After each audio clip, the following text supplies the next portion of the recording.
नमस्कार दोस्तों, मैं हूं निशांत केसरी। ज्ञान ज्योति क्लासेस में आपका हार्दिक स्वागत है। दोस्तों, ये वीडियो विशेष रूप से सीटेट से संबंधित है। हम लोग शिक्षा मनोविज्ञान के अंतर्गत बुद्धि संप्रत्यय का अध्ययन कर रहे थे। बुद्धि के पार्ट 1 वीडियो में हमने बुद्धि के अर्थ, बुद्धि की परिभाषाएं, बुद्धि की विशेषताएं और बुद्धि के संदर्भ में उसके प्रकार कितने होते हैं, इसका चर्चा हमने पिछले वीडियो में कर चुके थे। उस वीडियो का लिंक हम डिस्क्रिप्शन बॉक्स में दे देते, आप उस लिंक के माध्यम से पार्ट 1 को देख सकते हैं। आज हम लोग वीडियो जो करेंगे पार्ट 2 का अध्ययन करेंगे। इस वीडियो के अंतर्गत हम देखेंगे कि बुद्धि के कौन कौन से सिद्धांत होते हैं और उस सिद्धांत से संबंधित किस प्रकार से प्रश्न निकलकर सामने आते हैं। आइए दोस्तों, हम लोग देखते हैं कि बुद्धि के सिद्धांत कौन कौन से होते हैं। बुद्धि के सिद्धांत यानी कि इसको पढ़ेंगे हम लोग थ्योरीज ऑफ इंटेलिजेंस। ठीक है, इसमें कई सिद्धांत होते हैं, आपको 8 से 10 सिद्धांत पढ़ने होते हैं। उस सिद्धांतों से संबंधित प्रश्न पूछे जाते हैं। तो इस सिद्धांत में, बुद्धि के सिद्धांत में पहला सिद्धांत का नाम है, ठीक है, एक कारक का सिद्धांत। याद रखिएगा, बुद्धि के सिद्धांत में जो पहला सिद्धांत निकलकर सामने आया हुआ है, एक कारक के सिद्धांत के नाम से जाना जाता है।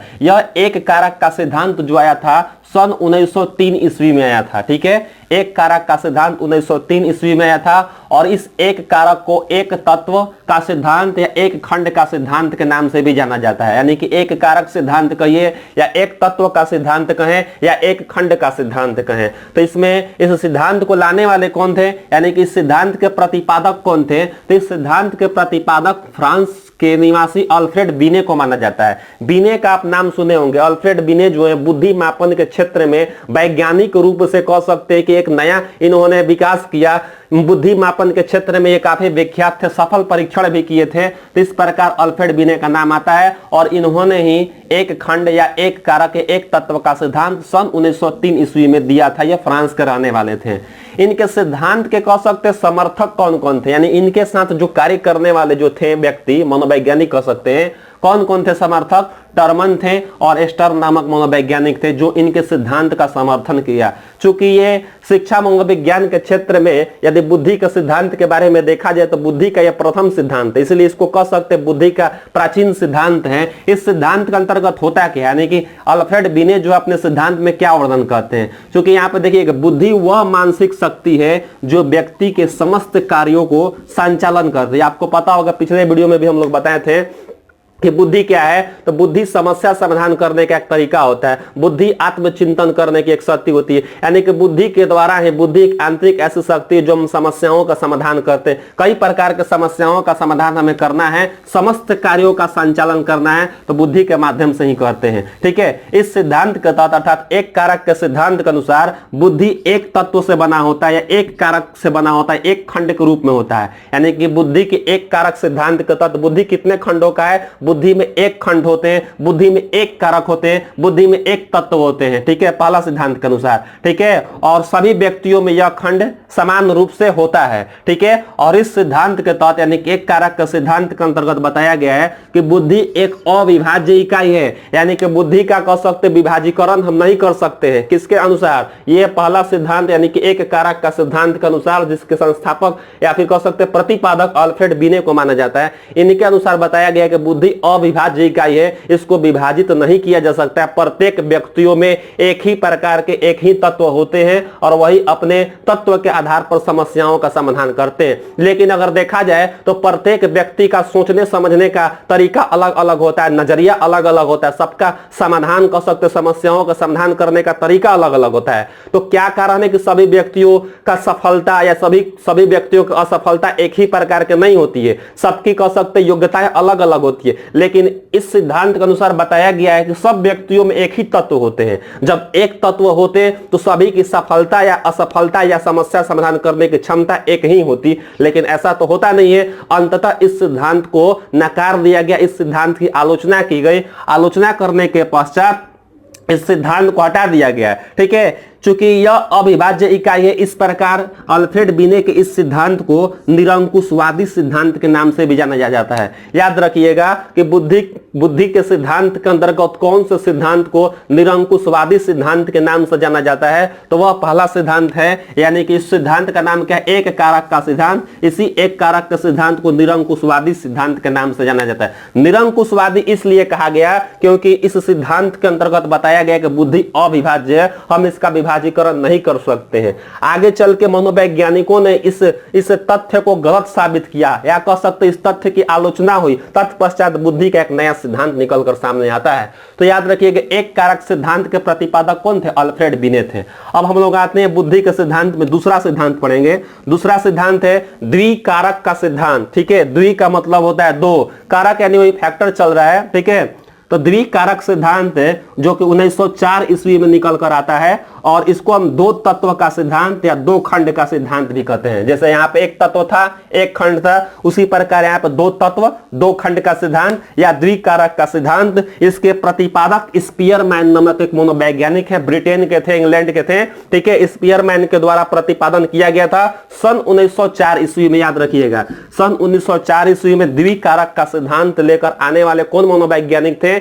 स्पीयरमैन थे, इंग्लैंड के या ब्रिटेन के ये रहने वाले थे। ठीक है, इन सिद्धांत के आधार पर अगर देखा जाए तो स्पीयरमैन ने यह बताया कि बुद्धि, चूंकि स्पीयरमैन से पहले ही जो अल्फ्रेड बिने लेकर आए थे, इनके अनुसार क्या था कि बुद्धि अविभाज्य था। लेकिन जो स्पीयरमैन अपना सिद्धांत लेकर आते हैं तो ये बताते हैं कि बुद्धि अविभाज्य नहीं है, बुद्धि को विभाजित किया जा सकता है। तो वही चीज यहां पर है कि बुद्धि के अन्य सिद्धांत की नींव इसी सिद्धांत से माना जाता है, क्योंकि बुद्धि विभाज्य है। स्पीयरमैन ने बुद्धि के सिद्धांत के अंतर्गत बुद्धि को विभाजित करके बताया कि देखिए बुद्धि इस प्रकार का होता है। तो इनके अनुसार दो तत्व आएंगे, क्योंकि यहाँ पे दो लिखा हुआ है, और बताते हैं कि बुद्धि का विभाजीकरण किया जा सकता है, उसका वर्गीकरण कर सकते हैं। और स्पीयरमैन के सिद्धांत के अनुसार दो कारक वो कौन कौन से होते हैं, दो तत्व कौन कौन से हैं, दो कारक कौन कौन से हैं? तो अपने सिद्धांत के आधार पर इन्होंने दो कारक का नाम दिया। पहला कारक है सामान्य कारक, जिसको जनरल या फिर जी फैक्टर के नाम से आप सुने भी होंगे, समझे भी होंगे, सामान्य कारक। और दूसरा होता है विशिष्ट कारक। ठीक है, इसका इंग्लिश भी याद रखिएगा, जनरल फैक्टर और स्पेसिफिक फैक्टर। इसको शॉर्ट में आप जी फैक्टर और एस फैक्टर के नाम से भी जान सकते हैं। यही हमेशा प्रचलन में भी होता है, जी फैक्टर और एस फैक्टर। स्पीयरमैन के अनुसार हम देखेंगे सामान्य कारक क्या होता है। देखिएगा, सामान्य कारक यानी कि बुद्धि का या सामान्य कारक जो होता है जन्मजात होता है, यानी किसी भी बालक या किसी भी व्यक्ति के अंदर जो सामान्य कारक जो होते हैं, यानी कि जो जी फैक्टर जो होता है वो जन्म से ही विद्यमान होता है उसके अंदर, बुद्धि के अंतर्गत। ठीक है, प्रत्येक व्यक्ति में एक सामान्य तत्व होता है, एक सामान्य कारक होता है, एक सामान्य तत्व होता है जिसको जी फैक्टर के नाम से जानते हैं। ये सभी व्यक्तियों में होता है, और सभी व्यक्तियों में कार्य करने की एक सामान्य योग्यताएं होती है, और प्रत्येक व्यक्ति कुछ सीमा तक प्रत्येक कार्य कर सकते। देखिएगा, सभी व्यक्ति हर प्रकार के कार्य कर सकते हैं, ऐसी उनके अंदर एक जन्मजात क्षमता होती है। ऐसा आप नहीं कर सकते कि तुम ये कार्य नहीं कर सकते हो, तुम ये कार्य कर सकते हो। सभी व्यक्तियों में ये क्षमताएं होती है, सामान्य रूप से होती है। सामान्य रूप से जब विशिष्ट रूप होता है तो आगे हम देखेंगे यहाँ पे, लेकिन हर व्यक्ति के अंदर एक आपका कह सकते हैं जी फैक्टर होता है, जो प्रत्येक कार्य करने के लिए उसमें यह इस प्रकार की योग्यताएं होती है, और यह जो होती है एक महत्वपूर्ण कारक होता है। ठीक है, यानी कि हर व्यक्ति के अंदर जो जन्मजात जो योग्यता जो होती है, जन्मजात जो फैक्टर जो होता है, उसी पर उसका बुद्धि निर्माण भी होता है। ठीक है, और इस प्रकार आगे हम देखेंगे इसमें विशिष्ट कारक क्या होता है। तो देखिएगा, विशिष्ट कारक यानी कि एस फैक्टर जो होता है, स्पीयरमैन के अनुसार बुद्धि का यह विशिष्ट कारक जो होता है अर्जित होता है। याद रखिएगा एक चीज यहां से कि जन्मजात ये होता है आपका सामान्य कारक, और अर्जित फैक्टर जो होता है यानी अर्जित योग्यता जो होती है, अर्जित गुण जो होता है वह विशिष्ट कारक के अंतर्गत रखा जाता है। प्रत्येक व्यक्ति प्रशिक्षण शिक्षा के माध्यम से अनेक विशिष्ट योग्यताएं अर्जित करता है। यानी कि व्यक्ति को यदि व्यक्ति के अंदर या फिर बालक के अंदर विशिष्ट योग्यताएं आती है, कहां से आती है? ये जन्म से नहीं आती है, ये प्रशिक्षण के माध्यम से, शिक्षा के माध्यम से, या फिर कई प्रकार के सहयोग के माध्यम से आपके अंदर आता है, व्यक्ति के अंदर आता है, अर्जित करता है विशिष्ट कारक। और विशिष्ट कारक जितने ही क्षेत्र में अर्जित करेगा, जितने ही विषय में वह कुशल होगा, उतने ही उसकी विशिष्ट योग्यताएं पाई जाती है। जितना उसको ट्रेनिंग मिलेगा, जैसा उसका वातावरण मिलेगा, उसी के आधार पर उसकी विशिष्ट योग्यताएं दिन प्रतिदिन बढ़ते जाएगी। और इस प्रकार से ये समझाने वाले कौन थे? स्पीयरमैन थे। यूं हम कह सकते हैं कि बुद्धि का विभाजीकरण, बुद्धि के विभाजीकरण का श्रेय किनको दिया जाता है? स्पीयरमैन को दिया जाता है, क्योंकि इनके बाद अब जो भी सिद्धांत आएगा, बुद्धि का विभाजीकरण आएगा, उसके बाद 3 आएगा। किसी ने 3 बताया, किसी ने 7 बताया, किसी ने 9 बताया। आगे चल के हम लोग पढ़ेंगे तो प्रश्न पूछा भी जाता है कि बुद्धि के सिद्धांत का विभाजीकरण का श्रेय किनको दिया जाता है, तो ये स्पीयरमैन को दिया जाता है। इसके बाद हम आगे देख रहे हैं कौन सा सिद्धांत आ रहा है, बुद्धि का त्रिकारक का सिद्धांत। देखिएगा यहाँ पे त्रिकारक, त्रि का मतलब होता है तीन, अभी बताएं, अभी पढ़े एक कारक, दो कारक, अब तीन कारक। त्रिकारक का सिद्धांत, इस त्रिकारक के सिद्धांत को तीन तत्व का सिद्धांत या तीन खंड का सिद्धांत के नाम से जाना जाता है। इसके प्रतिपादक कौन है? इसके प्रतिपादक थे स्पीयरमैन, ठीक है, स्पीयरमैन जो कि ब्रिटेन के रहने वाले थे, ये इसके प्रतिपादक हो गए। और इन्होंने देखिएगा इससे पहले इन्होंने जो दो तत्व का सिद्धांत जो दिया था 1904 ईस्वी में, उसके बाद इन्होंने त्रिखंड का सिद्धांत यानी त्रितत्व का सिद्धांत दिया। और ये कब दिए थे? 1911 ईस्वी में दिए थे। देखिएगा 7 वर्ष के बाद, ठीक है, 7 वर्ष के बाद स्पीयरमैन ने सन 1911 ईस्वी में अपने द्विकारक के सिद्धांत जो इससे पहले दिए थे उसमें संशोधन किए, यानी कुछ परिवर्तन किए। परिवर्तन क्या किए? पहले दो तत्व था, अब तीन तत्व हो गए। और इनके अनुसार बुद्धि में दो कारक के आधार के स्थान पर तीन कारक होते हैं, बस इतना ही जुड़ा था। तीसरा कारक कौन था आपको नाम याद रखना है। पहला कारक तो पहले ही पता आपको कि सामान्य कारक होता है, दूसरा जो होता है विशिष्ट कारक होता है, और तीसरा जो यही कारक जुड़े थे समूह कारक उसमें जोड़ा गया था। यानी कि स्पीयरमैन ने अपने त्रितत्व, फिर कह सकते हैं त्रितत्व के सिद्धांत के अंतर्गत या तीन खंड के सिद्धांत के अंतर्गत तीसरा खंड कौन सा जोड़े थे? तीसरा खंड जोड़े थे यही समूह कारक का सिद्धांत। ये समूह कारक जो होते हैं ये सामान्य और विशिष्ट कारक को जोड़ने का कार्य करते हैं, ठीक है। ये अपने सिद्धांत के आधार पर ये बताए थे। अब हम लोग देखेंगे आगे बहुकारक का सिद्धांत, ठीक है, याद रखिएगा। अगला जो सिद्धांत नंबर जो चौथा जो होगा बहुकारक का सिद्धांत। इस बहुकारक सिद्धांत को और नाम से जानते हैं बहुतत्व का सिद्धांत या बहुखंड का सिद्धांत के नाम से जाना जाता है। इस सिद्धांत के प्रतिपादक कौन थे? इस सिद्धांत के प्रतिपादक एडवर्ड ली थॉर्नडाइक, आप सिर्फ थॉर्नडाइक नाम याद रख सकते हैं। थॉर्नडाइक इसके प्रतिपादक थे। बहुकारक का सिद्धांत या बहुतत्व का सिद्धांत या बहुखंड का या सिद्धांत नाम से जाना जाता है। अमेरिका के रहने वाले थे थॉर्नडाइक, इनके प्रतिपादक थे। इनके सिद्धांत के अनुसार अगर देखा जाए तो इनके सिद्धांत का अन्य नाम क्या क्या है? बालू का टीला का सिद्धांत या बालू का सिद्धांत भी इसको नाम से जाना जाता है। और साथ ही साथ इसको परमाणुवादी सिद्धांत के नाम से जानते हैं। क्यों जानते हैं? जब इस तथ्य को समझेगा तो आपको पता चलेगा क्यों इनके सिद्धांत को बालू का टीला का सिद्धांत और परमाणुवादी सिद्धांत के नाम से जानते हैं। देखिएगा थॉर्नडाइक जो थे अमेरिका के रहने वाले थे। थॉर्नडाइक ने स्पीयरमैन के सिद्धांत का खंडन किया, यानी कि स्पीयरमैन ने जो अपना दो खंड का सिद्धांत और तीन खंड का सिद्धांत जो दिए थे उनके सिद्धांत को इन्होंने समझा और खंडन किया। खंडन करने के पश्चात इन्होंने जी फैक्टर की आलोचना की, यानी कि इसमें जो जी फैक्टर सामान्य कारक जो होता है उसकी आलोचना करते हैं तथा एस फैक्टर का इन्होंने समर्थन किया। और स्पीयरमैन के द्वारा जो आपका ये एस फैक्टर बताया गया था विशिष्ट कारक, इसका उन्होंने समर्थन किया। और इस समर्थन करने के पश्चात अपने सिद्धांत को आगे बढ़ाते हैं और बताते हैं कि बुद्धि दो कारकों से मिलकर नहीं बनी होती है। जैसा कि स्पीयरमैन बताए थे कि बुद्धि दो कारकों से मिलकर बनी होती है, उसके बाद तीन कारक से बनी होती है। तो ये थॉर्नडाइक क्या कहते हैं कि दो कारकों से मिलकर ना बनी होती है बल्कि बहुत से छोटे छोटे कारकों, छोटे छोटे तत्वों से मिलकर बनी होती है। यानी कि बुद्धि के अंतर्गत असंख्य कारक, असंख्य तत्व होते हैं, कई खंड होते हैं, कई कारक होते हैं, उनसे मिलकर बनी हुई होती है। और प्रत्येक कारक में विशिष्ट योग्यताएं तथा वे स्वतंत्र रूप से होती है। और सभी कारकों में बुद्धि के अंतर्गत जो भी कारक आपके अंदर हैं, बुद्धि के अंतर्गत हैं, उसमें एक विशिष्ट योग्यताएं होती है और सारी योग्यताएं अलग अलग होती है, स्वतंत्र रूप से अपना कार्य करती है। और ये जो होती है योग्यताएं जो आती है, ये विशिष्ट योग्यताएं जो आती है, क्षमता जो आती है, अर्जित की जाती है। जैसा कि स्पीयरमैन ने अपने इसे विशिष्ट समूह में बताए थे कि विशिष्ट कारक जो होता है अर्जित की जाती है। अर्जित कैसे? प्रशिक्षण के आधार पर, शिक्षा के आधार पर ये अर्जित की जाती है। ये थॉर्नडाइक भी समर्थन इसका करते हैं। साथ ही साथ बताते हैं कि अलग अलग मानसिक क्रियाओं में एक उभयनिष्ठ तत्व होता है, यानी कि व्यक्ति विशेष के अंतर्गत, कोई भी व्यक्ति के अंदर बुद्धि के संप्रत्यय के अंतर्गत अगर देखा जाए कई प्रकार के तत्व होते, खंड होते, उसमें दो या दो से अधिक योग्यताओं में एक उभयनिष्ठ सहसंबंध होता है। ठीक है, उभयनिष्ठ संबंध होते हैं और उसी उभयनिष्ठ संबंधों के कारण ही यानी कि व्यक्ति के बुद्धि के कारकों के तत्वों में जितनी उभयनिष्ठता होती है वह व्यक्ति उतना ही बुद्धिमान होता है। जैसे कि देखिएगा, कोई व्यक्ति जो होता है दौड़ रहा है और खेल रहा, देखिए दौड़ने का संप्रत्यय एक अलग होगा, दौड़ने वाला जो बुद्धि जो होगा अलग और खेलने का अलग होता है। इन दोनों के बीच सहसंबंध से वह एक अच्छा धावक बन जाता है। तो इस प्रकार के कई प्रकार के जो कारक जो होते हैं, व्यक्ति जो विशिष्ट ज्ञान उसके अंदर होता है, विशिष्ट क्षमता जो होती है कई कारकों के उभयनिष्ठता के कारण होती है। तो यही आपका थॉर्नडाइक बताते हैं।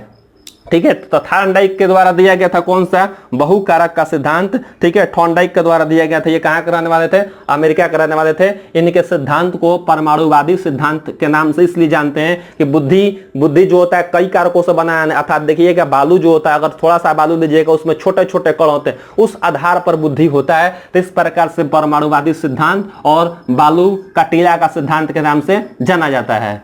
ठीक है, बुद्धि के सिद्धांत में समूह कारक का सिद्धांत देखते हैं। समूह कारक का सिद्धांत, इस समूह कारक के सिद्धांत को समूह तत्व का सिद्धांत के नाम से भी जाना जाता है। समूह कारक सिद्धांत कहें या समूह तत्व का सिद्धांत कहें। इसके प्रतिपादक जो है लुईस थर्स्टन है। ठीक है, इसके प्रतिपादक का नाम क्या है, लुईस थर्स्टन। और ये लुईस थर्स्टन कहाँ के मनोवैज्ञानिक थे, ये अमेरिका के मनोवैज्ञानिक थे, जो अपना समूह कारक का सिद्धांत सन 1938 ईस्वी में प्रस्तुत किया और बताया कि बुद्धि जो होता है 7 कारकों से मिलकर बना होता है। अर्थात इनके सिद्धांत के अनुसार देखा जाए तो बुद्धि 7 प्राथमिक कारकों से बनी हुई होती है। यदि किसी भी व्यक्ति के अंदर जो बुद्धि जो होता है 7 प्राथमिक कारक से ही बने हुए रहते हैं और प्रत्येक कारक एक दूसरे से स्वतंत्र होते हैं, प्रत्येक कारक एक दूसरे से भिन्न होते हैं, अलग अलग होती है। इसे प्राथमिक मानसिक योग्यता का सिद्धांत भी कहते हैं। चूंकि लुईस थर्स्टन जो थे अपने सिद्धांत के अनुसार 7 प्राथमिक कारक का वर्णन करते हैं और 7 प्राथमिक कारक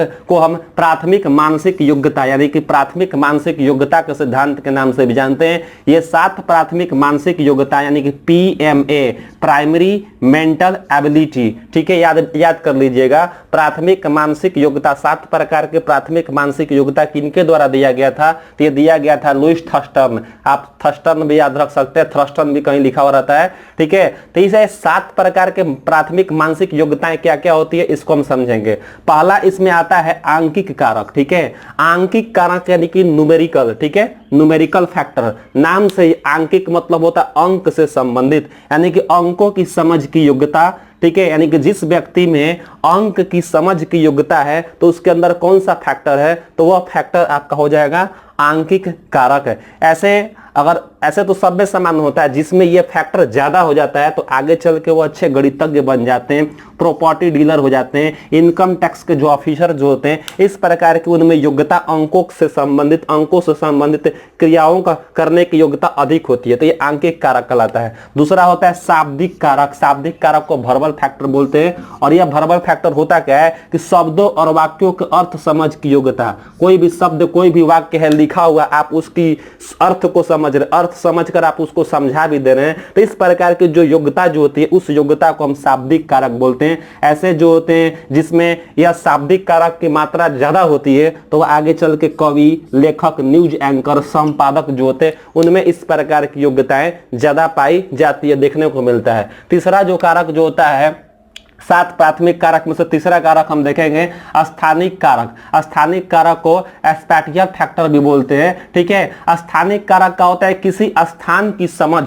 कोई भी जगह की समझ आप में कितना है। तो जिस सबकी क्षमताएं अलग अलग होती है, ऐसा नहीं कि सभी व्यक्तियों में ये सब योग्यताएं समान रूप से होती है, अलग अलग मात्रा में हो सकती है। ठीक है, तो वही है किसी स्थान की समझ, कोई भी जगह के बारे में आपके अंदर कितना क्षमता है, तो यह किस प्रकार के कारक आपके अंदर है, व्यक्ति के अंदर, मस्तिष्क के अंदर, स्थानिक कारक बोलते हैं। कल्पना करने की योग्यता, जैसे कि मान लीजिए कोई चालक है, कोई ड्राइवर है, किस रास्ते से गाड़ी को ले जाए तो जाना सुगम हो, आसान हो जाएगा। तो इस प्रकार की क्षमता, इस प्रकार की जो स्थान से संबंधित कल्पना जो होती है वह स्थानिक कारक कहलाती है। ठीक है, दर्जी भी होते हैं, दर्जी जो होते हैं इनमें भी आपका स्थानिक कारक विद्यमान रहता है। जैसे कि दर्जी कितना कपड़ा काटे, किस तरीके से काटे कि पूरा एक सही तरीके से पोशाक तैयार हो जाए। ठीक है, चित्रकार भी होते, चित्रकार भी कल्पना करते हैं। तो इस प्रकार की जो क्षमता जो होती है स्थानिक कारक के स्थानिक कारक के कारण नहीं होती है। अगला देखेंगे हम शाब्दिक प्रवाह कारक। शाब्दिक प्रवाह शब्द को यानी कि वर्ड फ्लुएंसी फैक्टर जो होता है,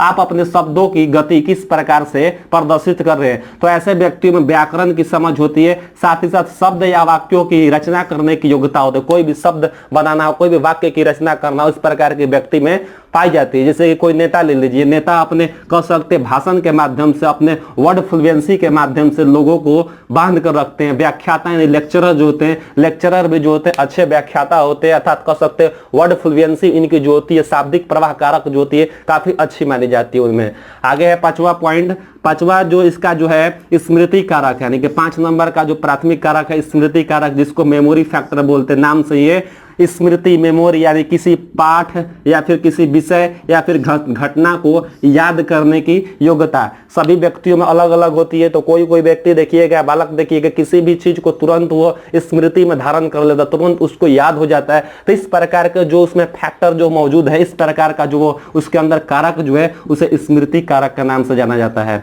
ठीक है, आगे है छठा जो है प्रत्यक्षात्मक गति कारक। ये क्या होता है? परसेप्चुअल फैक्टर यानी कि अवधारणात्मक क्षमता, किसी भी अवधारणा को क्षमता, किसी भी अवधारणा को कह सकते अपने अंदर उसको समाहित करने की क्षमता और उसके बाद तुरंत उत्तर देने की जो योग्यता जो होती है, तुरंत किसी भी चीज के बारे में जवाब दे देना, वो आपका कहलाता है प्रत्यक्षात्मक गति कारक होता है। ठीक है, अगला जो अंतिम जो है सातवां जो है, सातवां को ये है आपका तार्किक कारक। ठीक है, 7 प्राथमिक कारक में से सातवां जो कारक जो है तार्किक कारक होता है, जिसको रीजनिंग फैक्टर बोला जाता है। ये क्या होता है कि तार्किक मतलब होता है तर्क करने की योग्यता। कौन से व्यक्ति में, कौन से बालक में किस प्रकार से तर्क करने की क्षमता जो है, किस प्रकार से वह तर्क कर रहा है, सबकी तर्कणात्मक शक्ति अलग अलग होती है, तो वह तर्क करने की जो योग्यता जो होती है वही तार्किक कारक कहलाती है। इस प्रकार से लुईस थर्स्टन जो है 7 प्राथमिक मानसिक योग्यताएं निर्धारित करते हैं और बताते हैं कि व्यक्ति के अंदर इस प्रकार के 7 कारक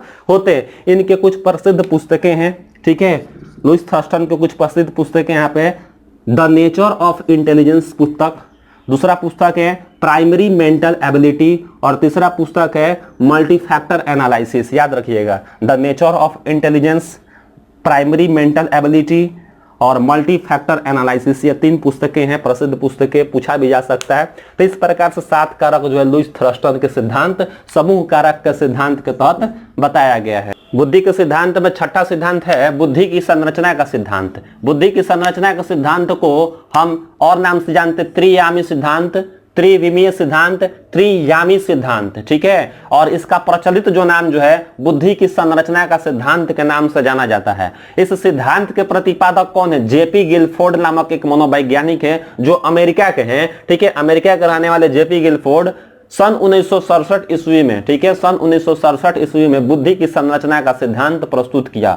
और इस जेपी गिलफोर्ड ने सबसे पहले बुद्धि को एक मॉडल के रूप में प्रस्तुत की। आप मॉडल यहाँ पर देख सकते हैं। ये एक मॉडल के रूप में यदि पूछ दिया जाए कि बुद्धि को मॉडल के रूप में सर्वप्रथम किसने इसका विभेदीकरण किया या फिर प्रस्तुत किया, मॉडल के रूप में किसने प्रस्तुत किया था? तो मॉडल के रूप में जेपी गिलफोर्ड नामक महोदय जो है इनके द्वारा प्रस्तुत किया गया था। और बताया गया था कि बुद्धि जो होता है, बुद्धि के 3 आयाम होते हैं। मस्तिष्क में जो बुद्धि जो संप्रत्यय जो है उसका 3 आयाम होता है। 3 आयाम कौन कौन होता है? पहला आपका संक्रिया, संक्रिया को इंग्लिश में ऑपरेशन बोलते हैं। दूसरा है विषय वस्तु जिसको कंटेंट बोला जाता है। और तीसरा जो है उत्पादन जिसको प्रोडक्ट्स बोला जाता है। इस प्रकार से इन्होंने 3 आयाम का यहाँ पे बात करते हैं और 3 आयाम के आधार पर इन्होंने अपना ये सिद्धांत प्रस्तुत करते हैं। सिद्धांत प्रस्तुत करने के बाद इससे बहुत सारे बातें निकल कर आती है, कितने कारक निकलते, इससे संबंधित प्रश्न पूछे जाते हैं। आप सबसे पहले यहाँ जानिएगा तीनों आयाम का नाम याद रख लीजिएगा, पूछा भी जा सकता है डायरेक्ट से।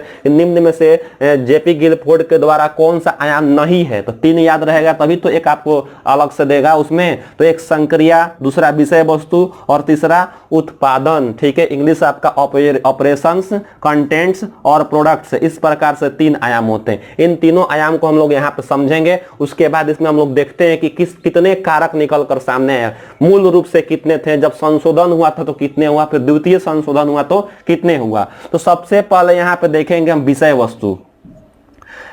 आप यहाँ पे देखिए सबसे पहले एक मॉडल है। ये आप मॉडल आप एक कह सकते हैं कि घन की तरह आपको दिखाई दे रहा होगा। इसमें जो 3 हिस्सा आपका दिखाई दे रहा होगा, एक कह सकते हैं बायां, एक तरफ आपका कह सकते हैं दाहिना हिस्सा रहता है, एक बाएं की तरफ होता है, एक ऊपर वाला होता है। यानी कि देखिएगा 1 2 3 प्रकार के हिस्सा आपको दिखाई दे रहा है, ठीक है।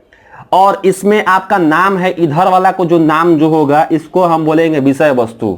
जो ऊपर जो है इसका नाम हो जाएगा संक्रिया, और जो ये साइड में जो है इसका नाम हो जाएगा आपका उत्पादन।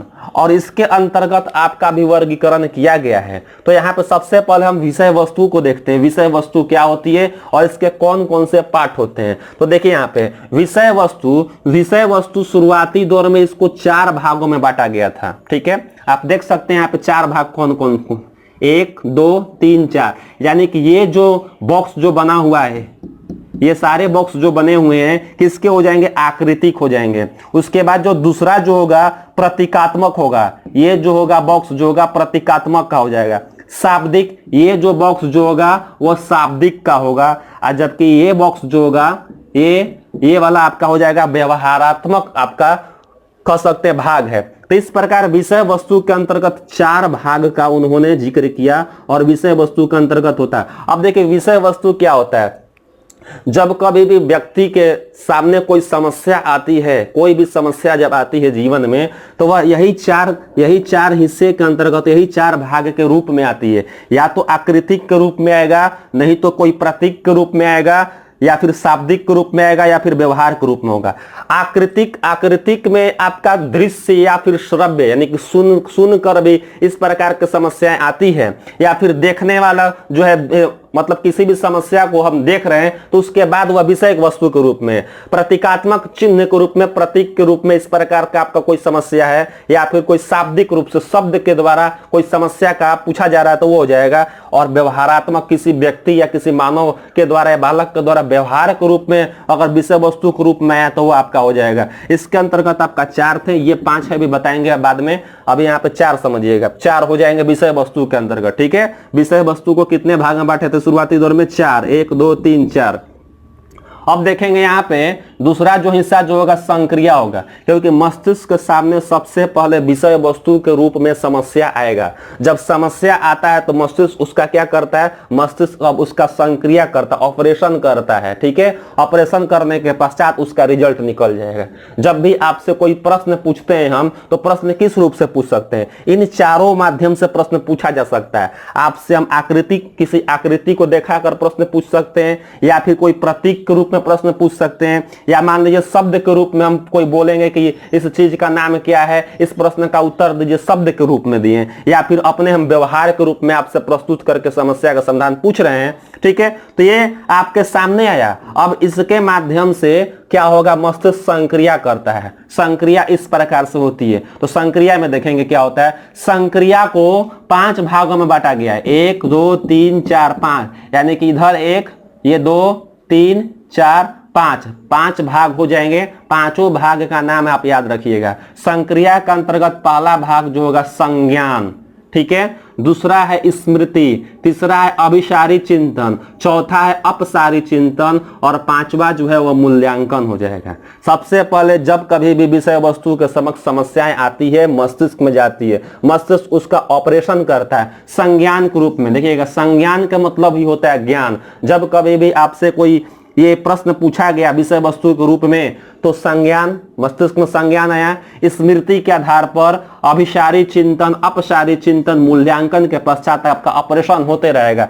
प्रश्न के मुताबिक होता है, जिस प्रकार का समस्या होता है उसी प्रकार का मस्तिष्क उसका संक्रिया करता है।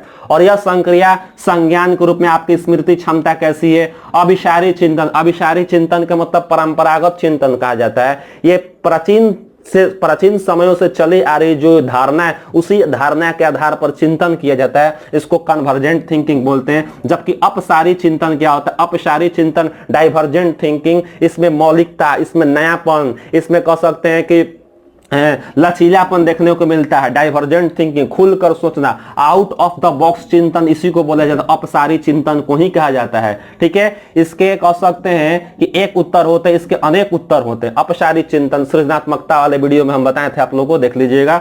उसके बाद मूल्यांकन, मूल्यांकन करता है, यानी कि जो भी हमारे पास ये संज्ञान, स्मृति, अपसारी चिंतन, अभिसारी चिंतन के माध्यम से जो भी मस्तिष्क में संप्रत्यय बना, जो भी हम समस्या का समाधान यहाँ पे कर रहे हैं, उसका क्या रिजल्ट हो, मतलब कि वहां पे मूल्यांकन मस्तिष्क करेगा, सही है कि गलत है, सत्यता है कि असत्यता है, यथार्थ पर आधारित है या फिर नहीं है, इस प्रकार का वह मूल्यांकन करता है। तत्पश्चात तुरंत आपका प्रोसेसिंग होकर यहाँ पे रिजल्ट हो जाता है, आउटपुट। उत्पादन के अंतर्गत देखिएगा, उत्पादन के अंतर्गत जो होता है 6 भाग होते हैं। पहला जो होता है इकाई, उसके बाद वर्ग, संबंध, प्रणाली, रूपांतरण और निहितार्थ। इस प्रकार से 6 भाग होते हैं किसके अंतर्गत, उत्पादन के अंतर्गत। यानी कि ये आपका जो भाग जो होगा, ठीक है, ये भाग आपका इकाई के रूप में, ये भाग आपका होगा वर्ग के रूप में, और ये जो भाग जो होंगे आपके संबंध के रूप में, ये भाग जो है प्रणाली के रूप में, ये भाग जो है ये रूपांतरण के रूप में, और ये जो भाग जो आपको दिखाई दे रहा है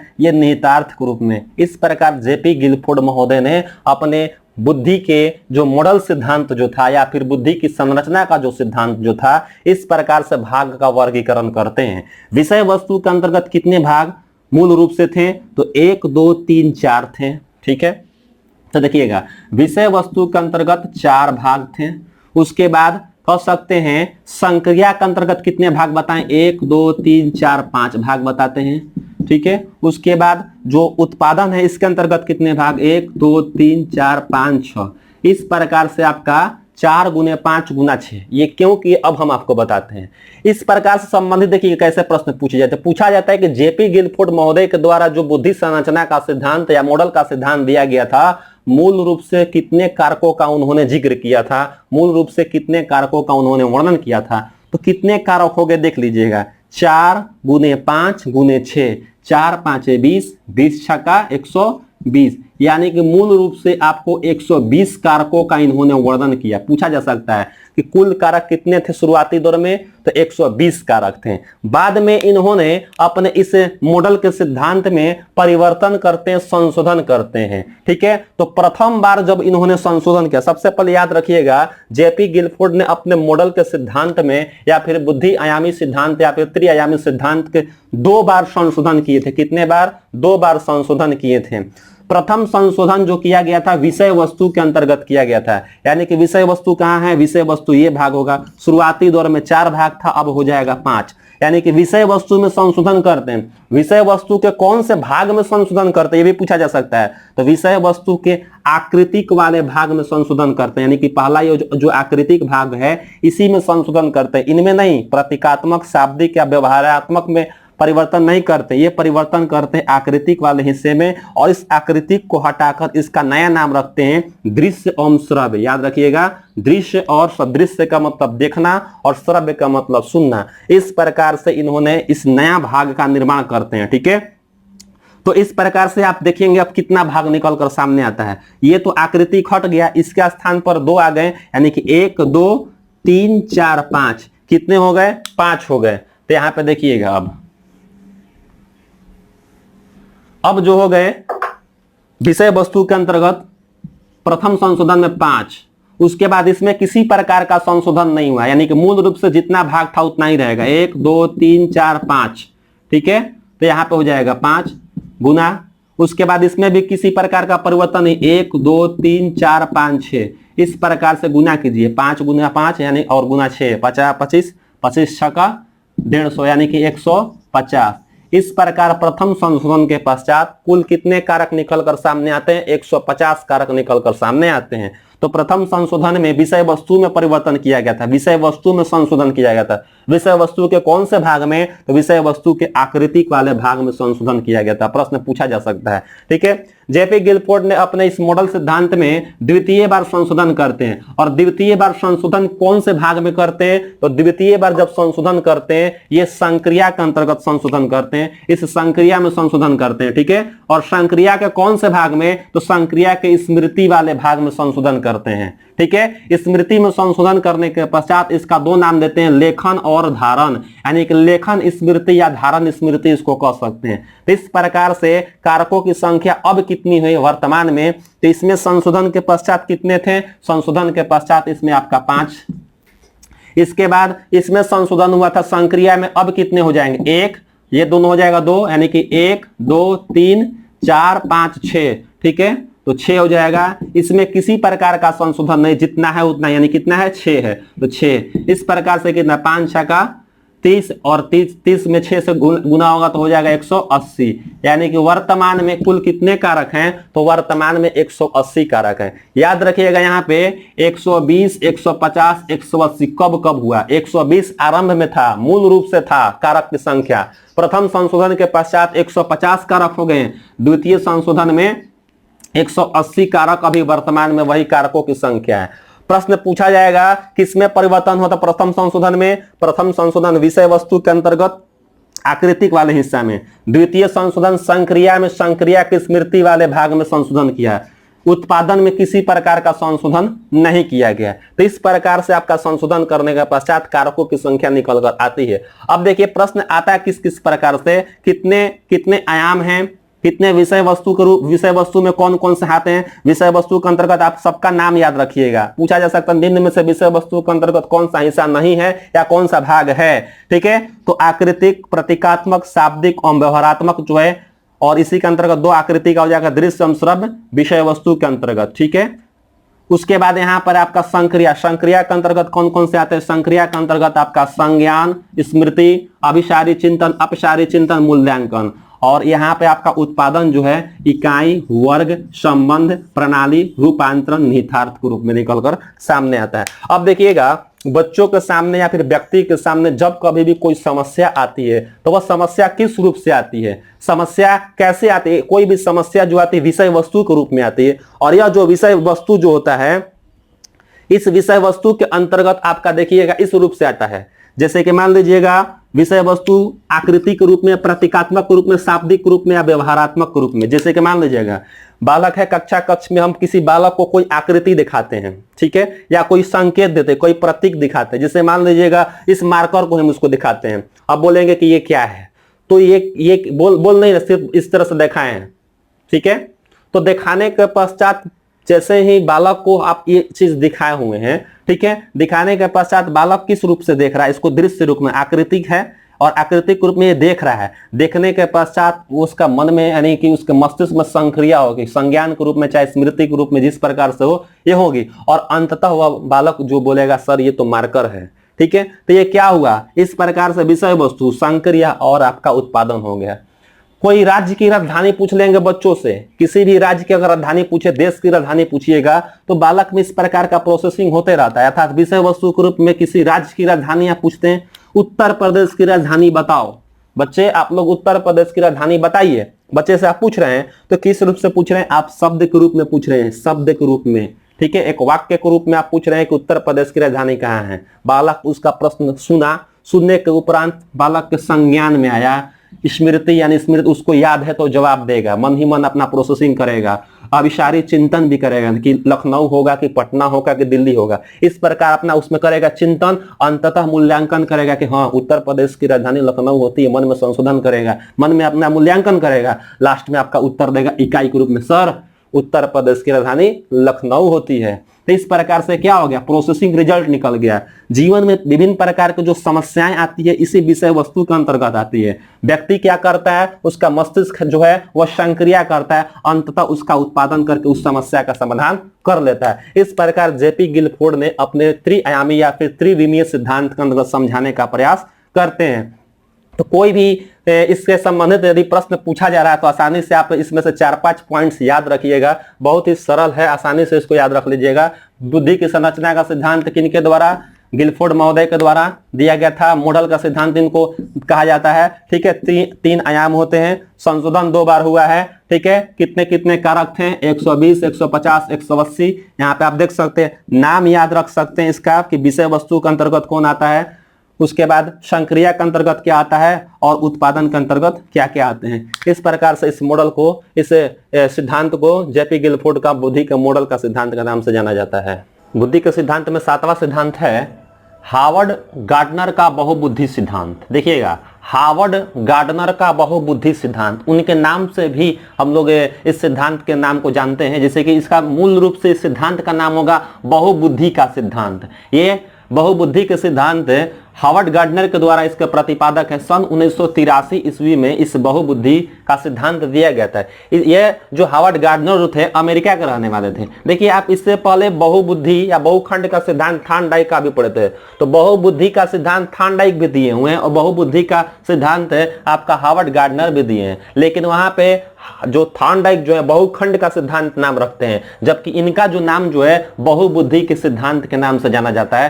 सन 1983 ईस्वी में हावर्ड गार्डनर ने अपने सिद्धांत का प्रतिपादन किया और सिद्धांत प्रतिपादन करने के पश्चात इन्होंने 3 महत्वपूर्ण पॉइंट्स बताते हैं। जैसे कि बताया गया है इनके द्वारा, बुद्धि का स्वरूप एकांकी न होकर बहुकारकीय होता है। देखिएगा, बुद्धि एक कारक से नहीं बना, बुद्धि के अंतर्गत बहुकारक होते हैं। चूंकि थॉर्नडाइक जो बताए थे अपने सिद्धांत में असंख्य कारक बताए थे, उसमें संख्या निश्चित नहीं बताए थे, लेकिन इन्होंने एक संख्या निश्चित बताई 7 + 2 यानी कि 9। आगे हम लोग चर्चा करेंगे। तो वही बताते हैं कि बुद्धि एकांकी न होकर बहुकारक, यानी बुद्धि के अंतर्गत बहुत सारे कारक होते हैं, बहुत सारी क्षमता योग्यताएं होती हैं और प्रत्येक बुद्धि एक दूसरे से अलग अलग होती है। सबकी क्षमता, सबकी समझ अलग अलग होती है। ठीक है, दूसरा पॉइंट बताते हैं कि प्रत्येक ज्ञान या बुद्धि एक दूसरे से स्वतंत्र होती है, यानी कि जो भी कारक जो होते हैं, जो भी बुद्धि जो होती है एक दूसरे से अलग होती है, स्वतंत्र होती है। साथ ही साथ वे विभिन्न प्रकार से एक दूसरे के साथ अंतःक्रिया भी करते हैं। ठीक है, स्वतंत्र होने के पश्चात, स्वतंत्र होने के बाद भी ये एक दूसरे से अंतःक्रिया स्थापित करने की प्रवृत्ति उसमें पाई जाती है। और तीसरा पॉइंट बताते हैं कि प्रत्येक व्यक्ति में एक विलक्षण योग्यता होती है, यानी कि एक ही नहीं, एक से अधिक भी हो सकता है। तो प्रत्येक व्यक्ति में विलक्षण योग्यता अर्थात कह सकते हैं विशिष्ट योग्यता, हर व्यक्तियों में कुछ ना कुछ एक उसके अंदर जो विशिष्ट क्षमता जो होती है वह पाई जाती है। ये कौन बताते हैं? ये हावर्ड गार्डनर बताते हैं, जो अमेरिका के रहने वाले थे। 1983 ईस्वी में इन्होंने अपना सिद्धांत प्रस्तुत किया था और अपने सिद्धांत में हावर्ड गार्डनर ने मूलतः 7 कारक का वर्णन किया। याद रखिए, जब इन्होंने अपना सिद्धांत प्रस्तुत किया तो उस समय मूल रूप से कितने कारक का वर्णन करते हैं? 7 कारक का वर्णन करते हैं। बाद में इन्होंने अपने सिद्धांत में संशोधन किया। संशोधन करने के पश्चात इसमें कारकों की संख्या में वृद्धि होती है। सन 1998 ईस्वी में, ठीक है, सन 1998 ईस्वी में प्रथम बार संशोधन करके इसमें 8वां कारक को जोड़ा गया। ठीक है, और बाद में सन 2000 ईस्वी में इसमें 9वां कारक जोड़ा गया। इस प्रकार पहले से 7 था, अब हो गया 2 और जुट गया, यानी कि टोटल 9। इन्होंने 9 कारक या फिर कह सकते हैं 9 योग्यता या फिर कह सकते हैं 9 बुद्धि का इन्होंने वर्णन करते हैं। और वर्णन करने के पश्चात ये बताएं कि कौन से व्यक्ति में किस प्रकार की बुद्धि होती है। तो आप याद रखिएगा, अगर पूछा जाए कि हावर्ड गार्डनर के बहुबुद्धि सिद्धांत मूल रूप से कितने कारक चर्चा किए थे, तो मूल रूप से 7। नवीन में या फिर कह सकते संशोधन के बाद कितने हो गए? तो 9 हो गए। पहला संशोधन कब किए थे? 1998 ईस्वी में, जबकि दूसरा संशोधन कब हुआ था? 2000 ईस्वी में। इस प्रकार से अब देखेंगे 7 कारक कौन कौन सा होता है और फिर जो नया जोड़ा गया वो कौन कौन से कारक होते हैं। तो देखिएगा, 7 कारक में से पहला कारक जो है भाषाई बुद्धि है। ठीक है, इससे पहले लुईस थ्रस्टन का आप लोगों को सिद्धांत याद होगा, उन्होंने भी कारकीय सिद्धांत का प्रतिपादन किया था। लुईस यानी कि समूह कारकीय सिद्धांत लुईस थ्रस्टन का द्वारा दिया गया था, जिसमें कारकों की संख्या 7 बतलाई गई थी। निश्चित था कि 7 होता है। ठीक है, तो उनके द्वारा बताया गया प्राथमिक मानसिक योग्यता 7 प्रकार के होती हैं, लेकिन इनके द्वारा कुछ अलग है। इसमें हम देखेंगे पहला जो है भाषाई बुद्धि है। ठीक है, हावर्ड गार्डनर के अनुसार पहला जो कारक जो है भाषाई बुद्धि। भाषाई बुद्धि का मतलब होता है कि भाषा क्षमता। ठीक है, कितने कौन से व्यक्ति में किस प्रकार की भाषा की समझ है। जिस व्यक्ति में जिस प्रकार की भाषा की समझ होगी, यानी कि भाषा का अच्छा उनके पास अच्छा जानकारी हो उस व्यक्ति के पास। ठीक है, शब्द और वाक्यों की बोध की समझ है। कोई व्यक्ति किसी शब्द को अच्छे से समझ लेता है, वाक्यों को अच्छे से समझ रहा है, शब्दों के बीच अंतर क्या है, वाक्यों में किस प्रकार की भाव छुपा हुआ है। इस प्रकार की भाषा की जो समझ जिस व्यक्ति में होती है, उसके पास कौन सा कारक मौजूद होता है? भाषाई बुद्धि उसके अंतर्गत आती है। इसके कुछ उदाहरण ले सकते हैं आप। कवि को देखिएगा, कोई भी कवि जो होते हैं अपने भाषाई क्षमता के आधार पर कवि कई प्रकार के कविताओं का उन्होंने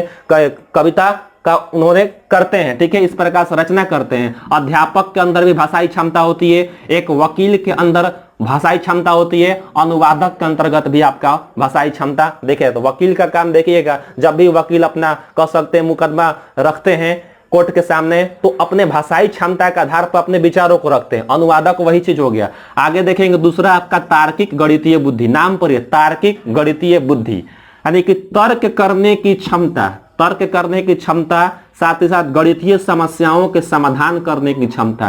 किसी व्यक्ति में तर्क करने की क्षमता किस प्रकार से है, गणितीय समस्याओं का समाधान करने की क्षमता, साथ ही साथ कह सकते अंकों की समझ हो, अंक की समझ, गणितीय प्रक्रिया में दक्ष व्यक्ति, ये सब व्यक्ति के पास किस प्रकार की बुद्धि होती है, तार्किक गणितीय बुद्धि होती है। कोई व्यक्ति देखिएगा गणित में अच्छा कर रहा है, तर्क वितर्क अच्छा स्थापित कर रहा है, या फिर कह सकते हैं गणितीय समस्याओं का समाधान बहुत अच्छे तरीके से कर रहा है, तो उसमें कौन सा कारक मौजूद है, उसमें तार्किक गणितीय बुद्धि मौजूद है। और आगे चल के जिसमें इस प्रकार की क्षमता ज्यादा होती है उसमें उसको प्रवीणता हासिल होती है, आगे चल के वो अच्छे गणितज्ञ बन जाते हैं, वैज्ञानिक होते हैं, अभियंता, ठीक है। इनमें आपका तार्किक गणितीय बुद्धि विद्यमान होती है।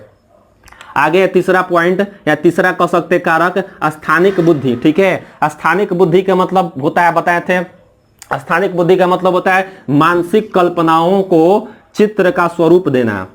मानसिक कल्पना यानी कि कह सकते हैं मस्तिष्क के अंदर विभिन्न प्रकार की कल्पनाओं के आधार पर चित्र का स्वरूप दे देना, ठीक है। या फिर किसी स्थान की समझ हो, कल्पना शक्ति हो, ठीक है। इस प्रकार की जो क्षमता जो होती है स्थानिक बुद्धि से समझ। स्थान, किसी भी स्थान के बारे में आपको कितना जानकारी है, हर व्यक्ति में यह जानकारी अलग अलग होती है, सारे चीज अलग अलग होते हैं, किसी में ज्यादा तो किसी में कम होता है। तो मान लीजिए किसी व्यक्ति को स्थान की समझ अच्छी है, कौन से रास्ता से जाया जाए तो जाना काफी सुगम हो सकता है, किस रास्ते से जाएं। जैसे कि देखिएगा कहीं आपको जाना है, 2-3 रास्ता आपको दिखाई दे रहा है, तो उसी में डिस्कशन करके एक व्यक्ति बताता नहीं ये रास्ता बहुत अच्छा होता है, यानी कि अपने कल्पना शक्ति के आधार पर वह सही स्थान की समझ रखता है, कल्पना करने की शक्ति होती है, मानसिक कल्पना करेगा। इस प्रकार देखिए अच्छे चालक जो ड्राइवर होते हैं आसानी से उस प्रकार के उनमें इस प्रकार की बुद्धि होती है। चित्रकार अपने मानसिक कल्पनाओं के आधार पर चित्र का वर्णन करता है, चित्र बनाता है। मूर्तिकार भी वही चीज हो जाएगा।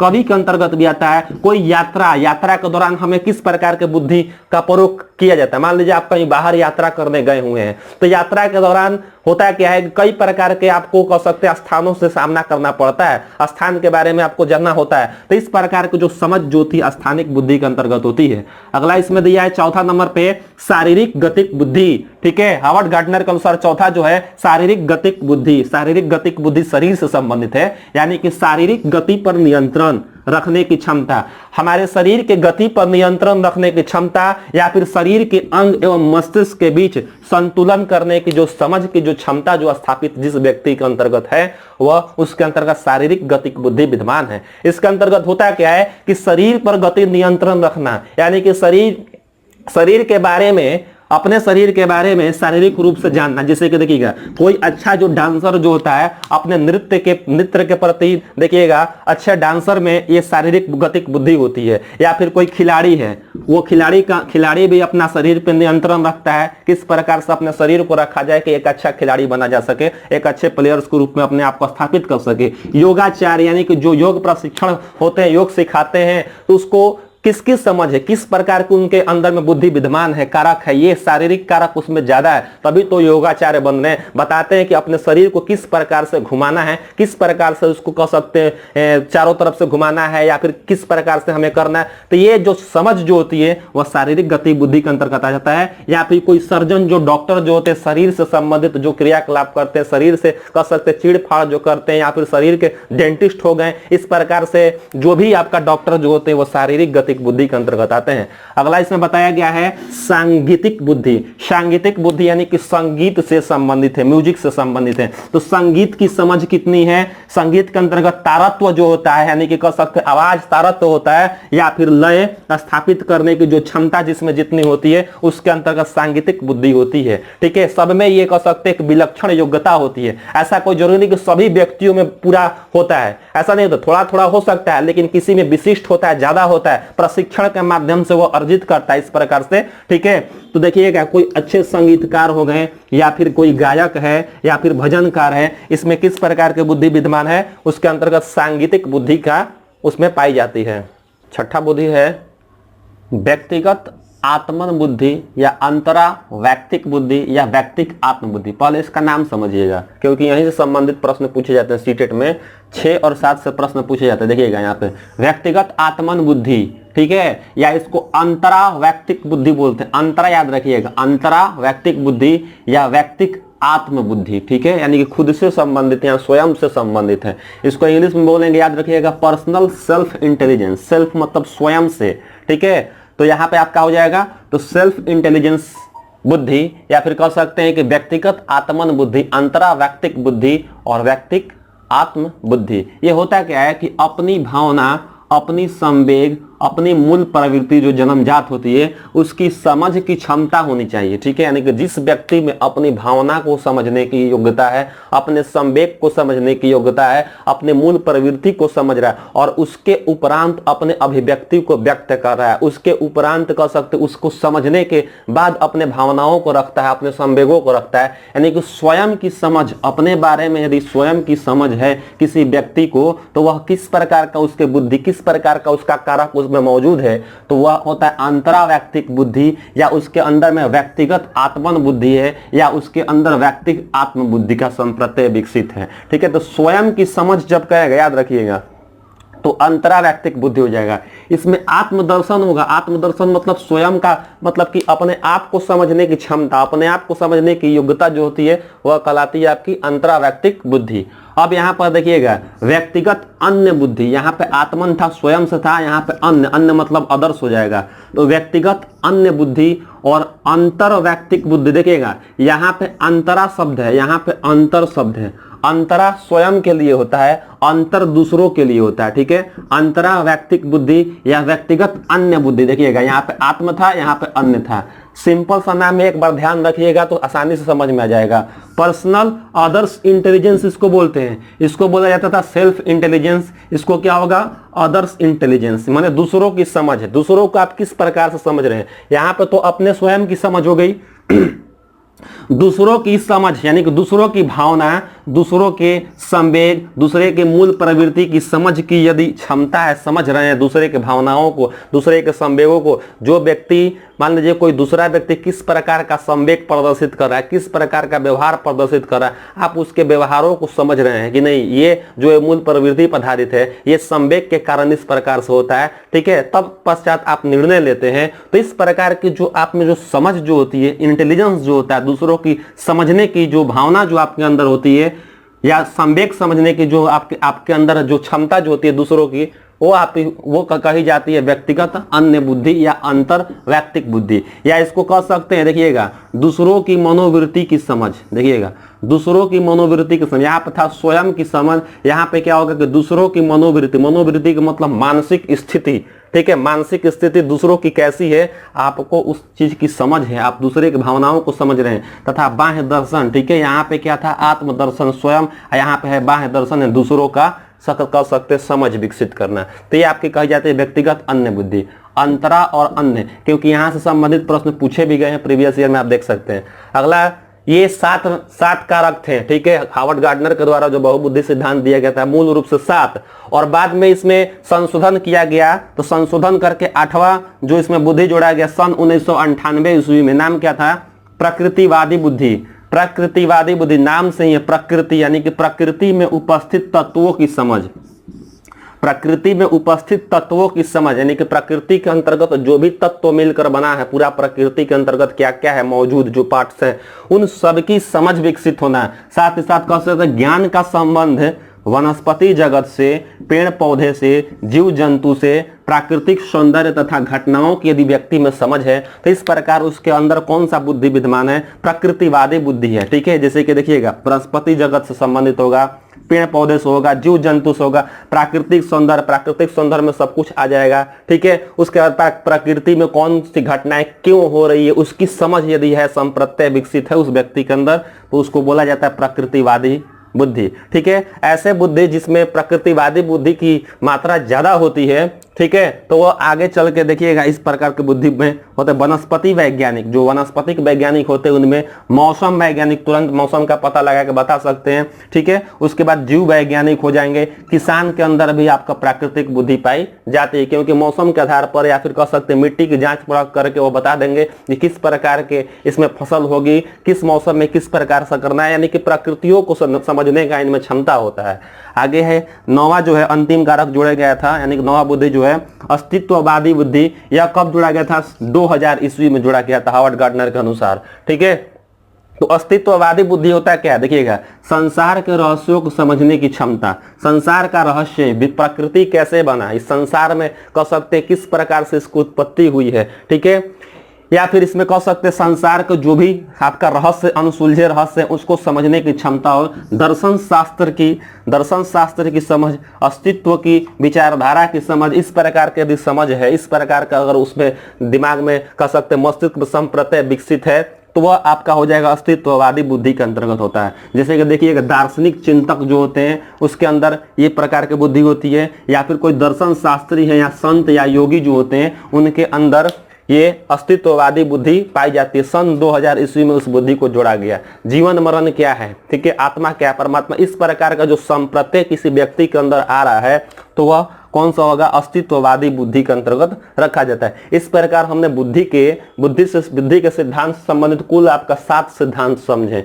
ठीक है। अगले वीडियो में हम लोग बुद्धि मापन के बारे में समझेंगे, बुद्धि मापन क्या होता है, IQ का सूत्र क्या होता है, किसने प्रतिपादन किया था, इस प्रकार से संबंधित भी प्रश्न पूछे जाते हैं, जो वीडियो पार्ट 3 में उसका बनाया जाएगा। इस वीडियो में हम लोग बुद्धि के सिद्धांत समझे। आज के लिए इतना ही रहेगा। बहुत बहुत धन्यवाद।